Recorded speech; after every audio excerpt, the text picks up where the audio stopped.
Mm. Hi, everybody. It's Marilyn Harris of the show of Creating an Impact. So my guest today is Alan Williams, and we just had a short chat, and I'm really looking forward to hearing what he has to say and his story. I know it's very interesting, and so that's why I want to talk to him. So anyway, Alan, want to introduce yourself and tell us a little bit about how did you get started in what you're doing now? Sure, thanks, Mary Lynn, and I'm looking forward to it too.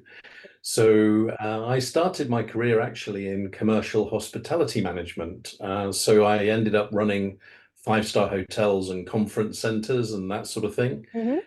And I didn't realize it at the time, but what it actually taught me was that there are really two things that are very important in running any business. One is to be totally focused on the customer, because at the end of the day, if you haven't got any customers, you haven't got a business or an Right, organization. right, right.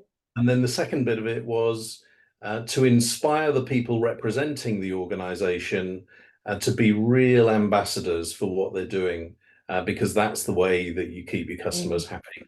Mm-hmm. So that's how it all began. Now I spend my time kind of split 50-50 between doing paid work, helping leaders in progressive organizations to deliver values-led service, Mm-hmm. and then the other half involved with pro bono work in the areas of values, kindness, and the creative arts. Mm-hmm. Great, wonderful. Yeah, as you're talking about hospitality, I come from a hospitality background too, and it's sort of we're in the people business, right? And if you're not kind to people, it's kind of thing, even though some companies seem to think it has nothing to do with kindness in business. So that's always my funny thing I've discovered. But anyway, yeah, tell me a little bit more about your projects that you're doing, you know, both of them. Yeah, well, there are so many at the moment. I was saying before we started today, it's been a full day today, but I think we'll just start with a Yeah, couple and see where that takes sure. us. So there's a project that I'm involved with at the moment that is really super exciting. So it's called Voices of Tomorrow, Hmm. and it is all about giving youth a voice by inviting them to express their vision of the future through the creative arts. Okay. Um, the way this came about actually was that I just became curious about the makeup of the population in the world. And let me pass these three statistics past you, Hmm. Marilyn. Hmm. So the first one is that 25% of the global population, so 2 billion of the 8 billion people on the planet, are under 14 years old. Wow. So, these people don't have a vote, obviously. Right. So have very little in the way of a voice. And then I started looking at higher age limits and discovered that actually half of the population of the world is under 30, Hmm. compared to 1.6% of government leaders who are under 30. Hmm. So the people who are running the show are totally disconnected from the people on the receiving end. Yeah. So that's what inspired the Voices of Tomorrow project. Hmm. Uh, yeah, so that was launched on World Art Day. Submissions are due to be in October, and then we have a virtual exhibition which will go live on World Children's Day in November this year. Oh, okay. Okay, cool. As you were talking, there are a large audience of youth here. They're trying to lower the age to vote, like, because right now you have to think be 18 or 21. So what they're Yeah, doing is saying we want it lowered to 16. So 16 to vote. So there's a group of, you know, teenagers or young youth, if you will, that are trying to get their voices heard. And yeah. So I hear what you're here saying. Yeah. yeah. There's an interesting connection as well with AI. So our ambition is that when we receive all of the works of art, whether they be paintings, drawings, poetry, music, dance, it can Mhm. be anything. We're then wanting to use AI to translate the submitted works into sentiment and then create data sets so that those people who are responsible for designing the society of tomorrow can Mm-hmm. actually do informed by what the citizens of tomorrow actually want, rather than doing it in a vacuum. Right. So we're hoping that it's going to be a really useful project to inform the design of tomorrow's society. Mm-hmm. So what is there a certain age group you're going after for the project? Yeah, under 25. Okay. Okay. So any artist that is under 25 can submit something? Yeah, that's right. And you don't have to be an artist either, Okay. because the important thing is the creative thinking process. It's not Mm-hmm. so much the end result. And this seems to be striking a chord with people. There's a lady I know in Afghanistan. So she runs an education program for young women and girls. And the day that she announced this project to her community, Mm-hmm. she had 300 people sign up. Wow. Um, so we're anticipating it's going to be pretty big. So looking forward to that. Okay. So it's a really many sounds like many countries are coming together for that one day or so, right? Yeah, so you've got people that want to take part have got loads of time to plan because the submissions don't have to be in until October. Mm-hmm. There's other ways to be involved as well. So we've got 24 people that volunteered their time to be involved somehow in the project. So Right. it's going to be maybe around the data structure, maybe around social media outreach, those sort of activities. We're seeking funders at the moment, so Mm-hmm. people, philanthropic organizations that want to put their money into a good cause. Um, and then the participants, obviously. So whether that's as an individual, or it might be that you're a school or a church group, or Mm-hmm. whatever. Mm-hmm. And the date again is for this project to happen is when? So it's all live at the moment. So if you Google curriculum for life, voices of the future, then you'll find it, and you'll see there that the submission paper is due to go live in the next couple of weeks. But then we don't expect the submissions to be received until latest mid-October, and then the Hmm. exhibition will go live the 20th of November, which is World Children's Day. Okay, great, great. That's a great day to do it on. And World Kindness Day is November the 13th. 13th, that's right. So you could do it for the whole little week. Yeah, for sure, for sure. And there's another coincidence as well, because I don't know if you know, but the G20 is meeting in Brazil this year. And so they're meeting on the 18th and 19th. So through a connection, there's a possibility that we're going to give the G20 a private preview of the exhibition before it goes live on the 20th of November. Oh, okay, great, awesome. Yeah, because also the World Kindness Movement is having their assembly in Italy October the 17th or something. So it might be a good place to tap into there as well, you know. Yeah, I'm speaking at that event, Oh yeah, so okay. Yeah, you were saying you're going to do a workshop. Am I that's right. coming? I haven't decided. But Well, anyway, it's an easy decision to make. You got to be yeah. there. Yeah, but I just don't see myself flying all the way over there for 2 days. There has to be something more to the event than 2 days. So anyway, yeah, Yeah, that's kind of I'm cool. fortunate because my birthday is not too long after the event, so I'm going to stay on in Sicily to celebrate my birthday. Oh, wonderful, wonderful. That sounds like a very nice celebration. Yeah, Yeah. cool, cool. So, and tell me a little bit more about your other project, what you're doing for your Well, living. the other thing that I was going to mention is this. So this card game called Values Jam. Okay. So basically, it's a deck of 60 cards, and what you got is the different values on the cards, and then on the Mm-hmm. reverse, there are some guiding questions, Okay. and this basically helps people to connect through values-led conversation. and it's we launched it, what, 2 years ago, Mm-hmm. and the feedback has just been spectacular.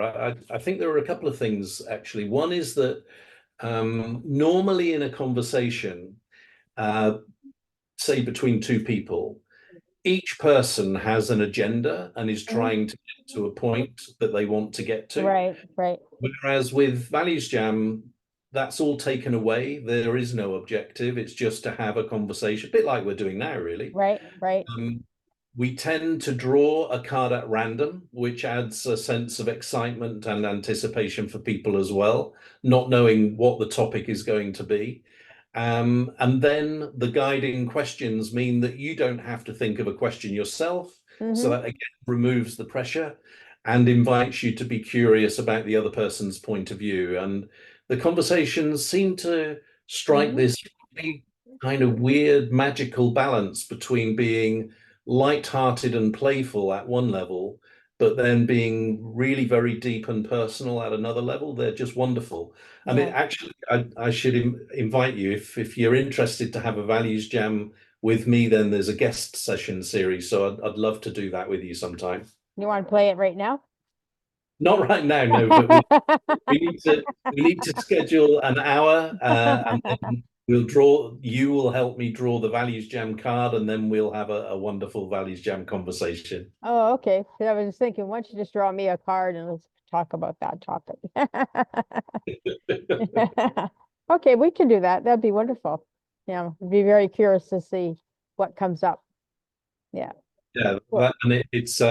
it'll be, yeah, let's just leave it at that. But some people are really quite surprised at the card that they drew. And in fact, one lady said to me, it was the card protection of the environment. Yeah. And she said, Alan, did you just play a trick on me then? So I said, what do you mean?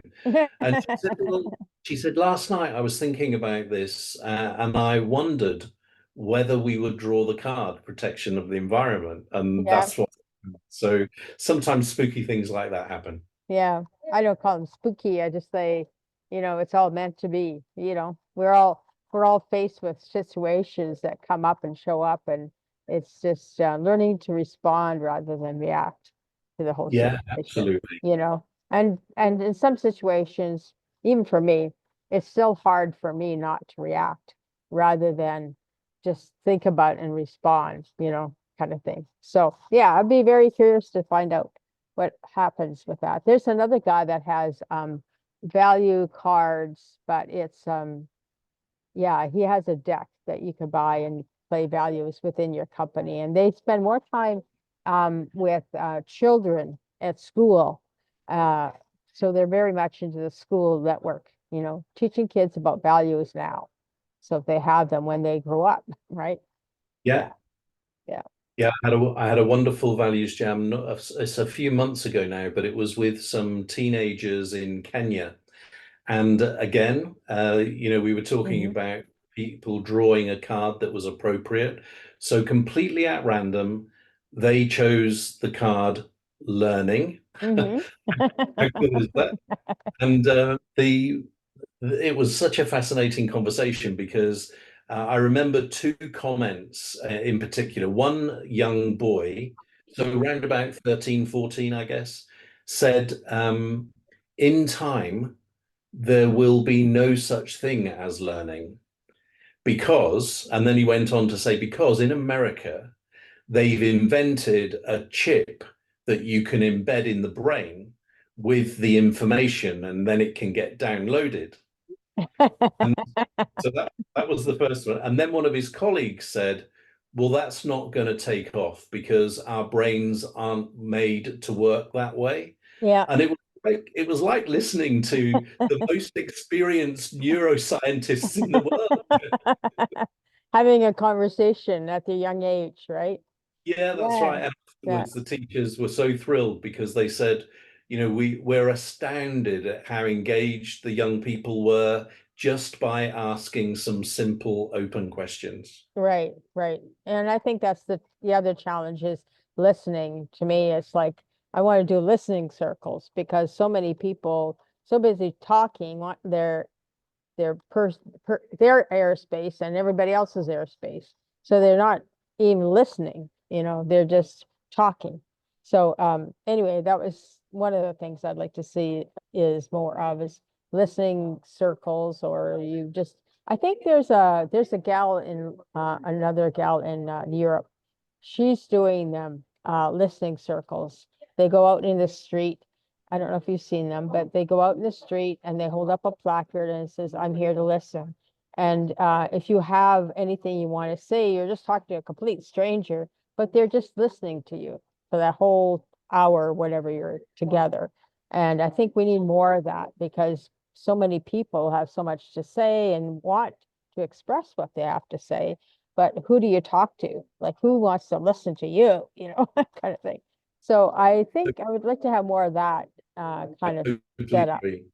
Totally agree with you because even in our kind of education, and I don't mean education just at school, it's Yeah, in the workplace as well. yeah. You, there are loads of courses about personal presentation and Mhm. getting the message right and transmitting, but there's nothing much about how do you listen properly. And I totally agree with you. And Mhm. the old saying, isn't it? We've got two ears and one mouth for a good reason. Right, right.